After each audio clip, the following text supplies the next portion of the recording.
Assalamualaikum warahmatullahi wabarakatuh. Bertemu lagi dengan kami dalam mata kuliah peserta didik dan pembelajarannya. Pada kesempatan kali ini kami akan mempresentasikan 3 kasus terkait peserta didik dan pembelajarannya. Sebelumnya izinkan kelompok kami memperkenalkan diri. Yang pertama Diah Damayanti, yang kedua Novita Wulandari, yang ketiga Raden Ayu Nurul, yang keempat Retno Diah. Kita mulai dari kasus 1. Bayangkan jika Anda adalah seorang guru matematika di kelas 7. Saat ini Anda hendak menyampaikan materi mengenai matematika sosial, yakni mencari nilai rata-rata. Untuk memudahkan peserta didik dalam memahami pembelajaran, Anda mencoba untuk membuat urutan atau langkah-langkah yang perlu diikuti oleh peserta didik agar dapat mencari nilai rata-rata pada sebuah soal. Anda meminta kepada peserta didik untuk mengerjakan soal yang Anda berikan. Hasilnya, peserta didik mampu mengerjakan dengan benar, sesuai dengan langkah yang telah Anda siapkan. Beberapa saat kemudian, Anda meminta kepada peserta didik untuk mengulangi soal yang sama tanpa melihat urutan pengerjaan soal, dan peserta didik mampu mengerjakannya dengan benar. Pertanyaan pertama dari kasus 1. Menurut Anda, apa yang membuat peserta didik mampu mengerjakan soal dengan baik pada percobaan kedua tanpa melihat urutan atau langkah pengerjaan soal?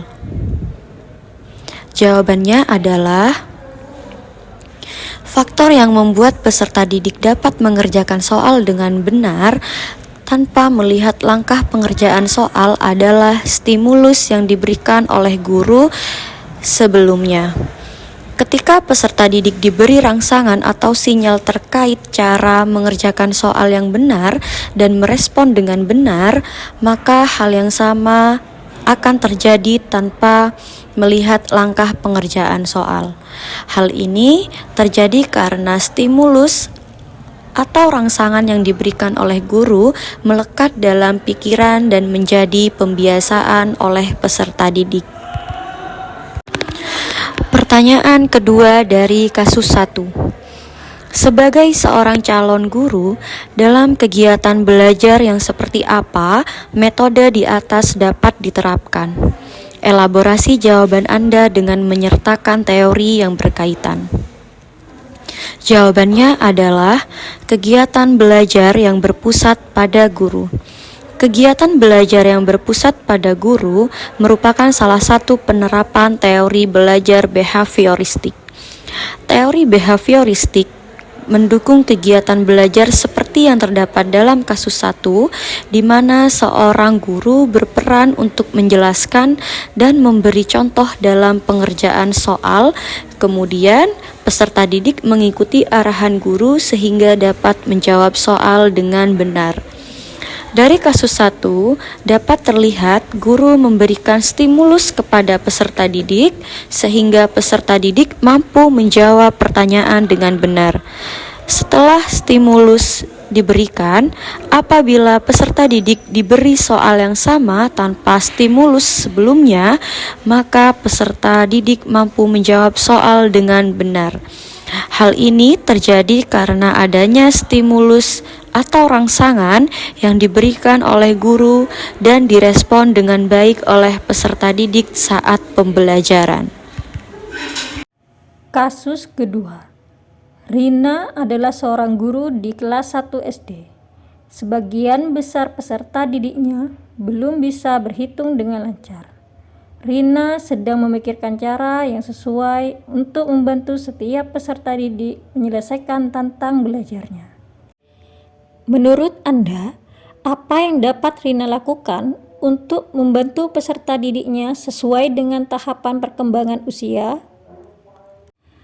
Berikut adalah beberapa strategi yang dapat Rina pertimbangkan untuk membantu peserta didik kelas 1 SD yang masih dalam tahap perkembangan usia dan belum bisa berhitung dengan lancar. Di antaranya, pertama, penggunaan materi yang konkret. Kedua, permainan edukatif. Ketiga, lagu-lagu matematika. Keempat, aktivitas kelompok kecil. Kelima, kegiatan praktis di luar kelas. Keenam, memberikan dukungan individu. Ketujuh, membangun keterhubungan konsep. Kedelapan, memberikan umpan balik positif. Saya akan memberikan sedikit penjelasan dari beberapa strategi yang telah saya sebutkan. Yang pertama, penggunaan materi yang konkret. Strategi ini memanfaatkan benda-benda nyata atau mainan matematika untuk membantu peserta didik memahami konsep bilangan. Misalnya, menggunakan balok bilangan atau buah-buahan sebagai alat bantu. Kedua, permainan edukatif. Strategi ini menerapkan permainan matematika yang bersifat edukatif. Contohnya, permainan papan dengan kartu bilangan, dadu berisi angka, atau permainan yang melibatkan gerakan fisik sederhana untuk memahamkan konsep angka. Ketiga, lagu-lagu matematika. Menciptakan lagu-lagu atau nyanyian pendek yang mengandung konsep-konsep matematika dasar. Musik dapat membantu memperkuat pengajaran dan membuat pembelajaran menjadi lebih menyenangkan. Keempat, aktivitas kelompok kecil. Strategi ini mengorganisir kegiatan kelompok kecil untuk memungkinkan peserta didik saling berinteraksi dan belajar bersama. Pembelajaran melalui kolaborasi dapat meningkatkan pemahaman mereka. Kelima, kegiatan praktis di luar kelas. Strategi ini melibatkan peserta didik dalam kegiatan di luar kelas yang melibatkan matematika, seperti menghitung jumlah langkah saat berjalan-jalan di sekitar sekolah atau memanfaatkan benda-benda di sekitar mereka untuk berlatih berhitung. Keenam, memberikan dukungan individu. Strategi ini memberikan dukungan khusus kepada peserta didik yang mengalami kesulitan. Rina dapat menyediakan waktu ekstra untuk bekerja 1-on-1 dengan mereka agar dapat memberikan bantuan yang lebih spesifik sesuai kebutuhan masing-masing. Ketujuh, membangun keterhubungan konsep. Strategi ini membantu peserta didik membangun keterhubungan antara konsep-konsep matematika yang mereka pelajari. Menggunakan representasi visual seperti gambar atau diagram dapat membantu mereka memahami hubungan antara bilangan. Kedelapan, memberikan umpan balik positif. Strategi ini memberikan pujian atau umpan balik positif ketika peserta didik berhasil menyelesaikan tugas matematika. Ini dapat meningkatkan motivasi mereka dan membangun rasa percaya diri. Saran-saran yang telah diberikan didasarkan pada prinsip-prinsip perkembangan kognitif dan pendidikan anak usia sekolah dasar. Berikut adalah beberapa teori yang mendasari saran-saran tersebut. Yang pertama, teori konstruktivisme. Menurut Jean Piaget, anak-anak belajar melalui konstruksi pengetahuan mereka sendiri melalui interaksi dengan lingkungan. Oleh karena itu, penggunaan benda-benda nyata, permainan edukatif, dan aktivitas praktis di luar kelas dapat membantu mereka membangun konsep-konsep matematika dengan cara yang konkret dan nyata. Kedua, teori belajar sosial. Lev Vygotsky menekankan pentingnya interaksi sosial dalam pembelajaran. Aktivitas kelompok kecil dapat memberikan kesempatan kepada peserta didik untuk saling belajar dan mendukung satu sama lain. Dukungan individu dari guru juga sesuai dengan konsep zona perkembangan nyata, di mana guru membantu peserta didik mencapai potensinya dan memberikan panduan dan dukungan sesuai tingkat perkembangannya. Ketiga, teori kecerdasan majemuk. Howard Gardner memperkenalkan konsep kecerdasan majemuk yang menyatakan bahwa setiap anak memiliki kecenderungan untuk belajar lebih baik melalui jenis kecerdasan tertentu. Oleh karena itu, menggunakan berbagai metode pembelajaran seperti lagu-lagu matematika, permainan, dan aktivitas fisik dapat menjangkau berbagai tipe kecerdasan, sehingga pembelajaran menjadi lebih menyenangkan dan efektif. Keempat, teori motivasi. Teori kebutuhan dasar oleh Edward Deci dan Richard Ryan menekankan pentingnya memenuhi kebutuhan dasar individu, termasuk kebutuhan akan kompetensi, keterkaitan, dan otonomi. Memberikan umpan balik positif dan pujian dapat meningkatkan motivasi peserta didik, membangun rasa percaya diri, dan memberikan pengakuan terhadap usaha mereka. Penerapan strategi ini sesuai dengan pendekatan pembelajaran berbasis anak yang menekankan keunikan dan keragaman setiap peserta didik. Dengan memahami tahapan perkembangan usia, guru dapat merancang pembelajaran yang sesuai dan efektif, membantu peserta didik memahami konsep matematika secara lebih baik dan memotivasi mereka untuk belajar. Kasus ketiga. Made adalah seorang guru yang mengajar di salah satu sekolah negeri wilayah Bali. Ia mengampu mata pelajaran bahasa Indonesia. Ia hendak mengajarkan materi teks deskripsi pada peserta didiknya.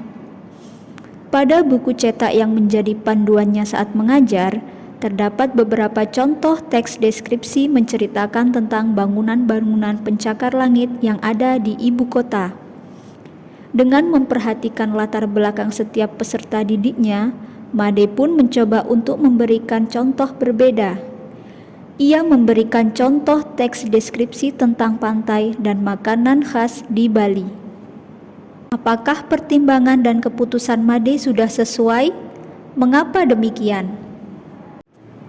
Menurut kelompok kami, pertimbangan dan keputusan Made dapat dianggap sesuai karena ia mencoba untuk membuat pembelajaran lebih relevan dan menarik bagi peserta didik dengan mengaitkan materi teks deskripsi dengan lingkungannya dan budaya setempat, yaitu Bali. Tindakan ini mencerminkan pendekatan kontekstual dalam pengajaran, di mana guru berusaha mengaitkan materi pembelajaran dengan kehidupan sehari-hari peserta didik.